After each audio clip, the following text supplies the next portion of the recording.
This or that Chinese food, mapo tofu or chow mein? Chow mein. Chow mein or kung pao chicken? Chow mein. Kung pao chicken's delicious, but I mean, my heart's chow mein. Chow mein or sweet and sour pork? Chow mein. Chow mein or Peking roast duck? Chow mein.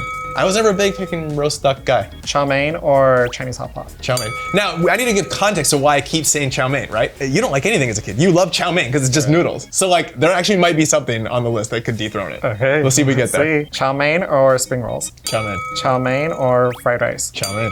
Chow mein or wonton soup? There it is. Wonton soup. That's the only thing I liked more than chow mein as a kid. Really? Yeah. Hello, Cole, the king of Glambot. That's the word. Yeah. Can you tell me, like, how did Glambot come to be? Glambot came to be as a job that I got as a director. I'm a director by trade. I'd worked with some people at E prior. And so they brought me in and they're like, hey, we want someone to direct talent as they do their Glambot. How long have you been doing this for? Almost 10 years. Like, is the equipment in your living space or? People do think that the Glambot is just sitting in my living room when it's not on the red carpet, but it's actually sort of like 3 different or 4 different vendors that kind of come together to create the Glambot.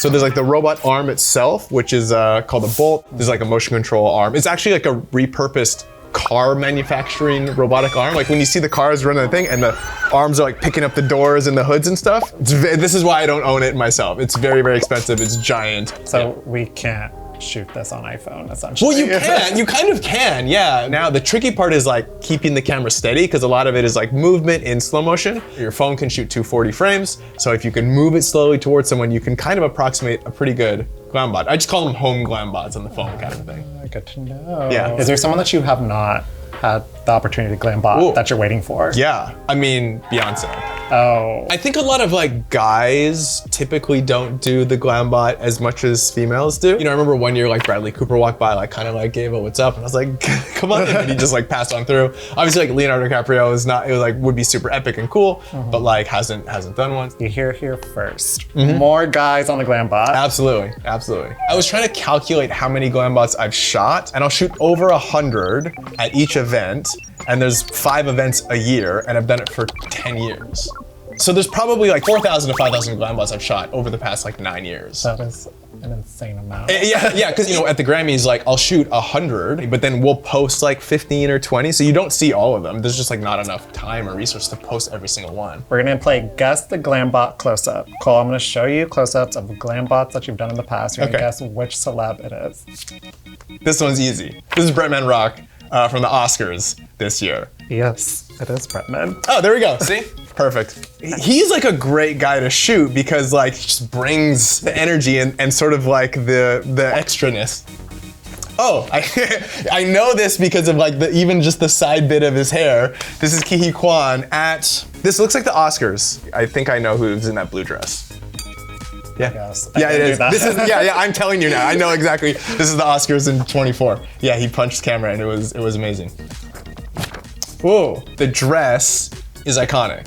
So this might be the best Glambot I ever shot, if I'm honest. This is Ariana Grande at the Grammys in 2020. This is like when Glambots like first really like popped off to like stratospheric level. This was like brand new content people had never seen before, so there's a lot of like, and you know, as everybody's kind of getting on TikTok, and then the 2020 awards season, I had sort of like the content dialed in, the schedule dialed in, and this one just kind of just took off like crazy. You're right. There it is. And this was such a good interaction too because I scared her with the camera, which was really fun because it happens every so often when the camera's like flying at your face, it can be startling, but she kept it together for the Glambot, but then after it was like, oh my God, that was so scary.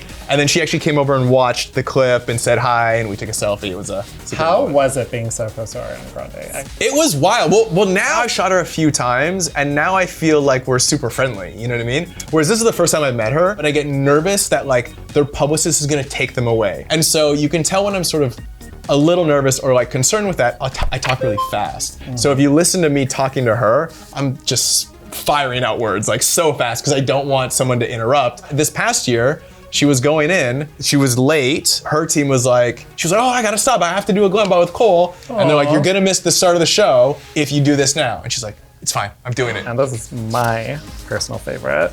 Okay, yeah. I do know there's probably only been one person that's done a thumbs up on the Glambot, and this is Joey King at the People's Choice Awards. We'll say this one's infamous. And Sarah Hyland in the background too, which is amazing. Iconic. Yeah. When I Googled Glambot images, this was a very popular one. I don't know if she likes that fact, but she's embraced it, and she's discussed the outcome of this Glambot a couple times publicly, but she's the sweetest. And she slayed her following Glambot.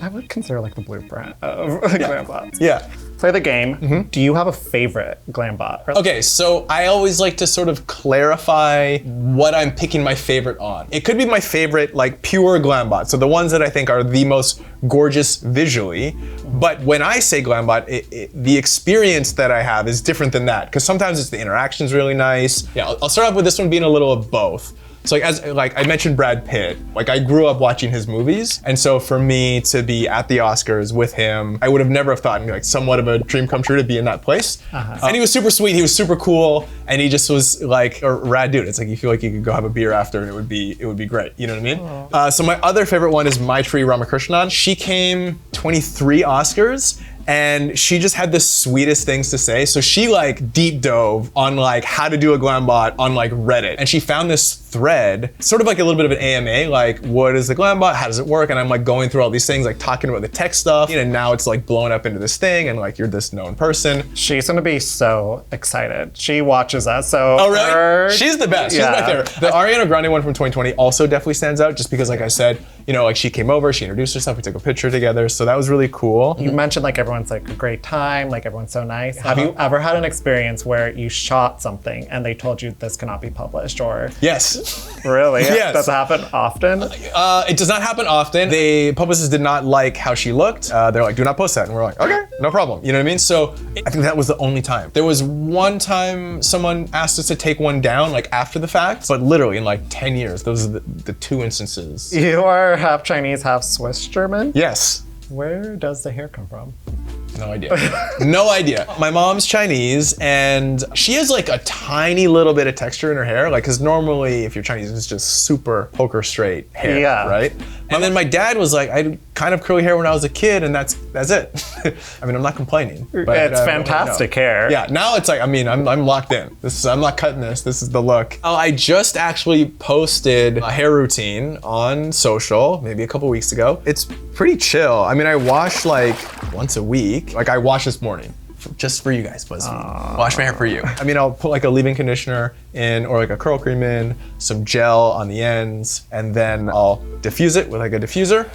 And then I use, which is my own product that I just came out with, called Glam Boost, which is a volumizing hair powder. I always have been using volumizing hair powders because I don't like it so much when my hair is super, super flat. Wow, that's actually very interesting. Even when I was 9 or 10, like grade 3, grade 4, it just started getting a little like wavy and curly. And then by the time I was in like the 7th grade, it was just pretty curly. It can be a pain in the butt for sure. Anybody with long hair knows, anybody with long curly hair knows. So besides being Cole, the Glambot guy, who are you to your core? I think that I am a fun-loving, creative person that likes to do cool stuff. Do you think you're gonna make a Glambot movie? I've actually never thought of that specifically, but like, I've definitely thought of like doing movies where like I would incorporate the Glambot in like new ways. And like some people have done this where they use the same technology for like action sequences or fights and things, which I totally think that I would do. But like a Glambot movie sounds marketable. So It like could be a rom-com. Yeah, people bond over making Glambots, posting them on social, a little like connection thing. Yeah, maybe. Like, okay. Yeah, pitch me. Yeah, tell me. You're at a carpet. You're obviously playing Glambot dude. Okay. So the reps are coming with their talent, but they're like in time crunch. They're like fighting between the talent, and like maybe it's a love story between the reps. Ooh, okay. That's an interesting take. Yeah, the reps. We go a little behind the scenes, we get into the reps, and then we get into the rep love story. I'm in. Let's do it. BuzzFeed have a narrative department yet, or? They do, so maybe they'll pick it up and call you later. Perfect. Let's do it.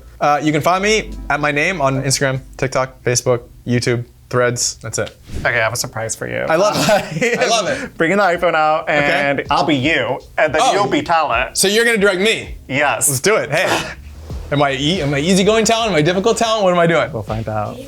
Do I do a countdown, right? Yeah, bro, are you not directing me, or are you telling me what to do? What am I doing? Okay, like pretend you're walking in. You're like, oh. Cole, come on. Hi there. What's going on? What's happening? Okay, we want to shoot Glambot with you. Okay. You have fantastic hair. So what I gotta do? You just got some movement, whatever you're feeling. Okay. Maybe a hair toss. 3, 2, 1.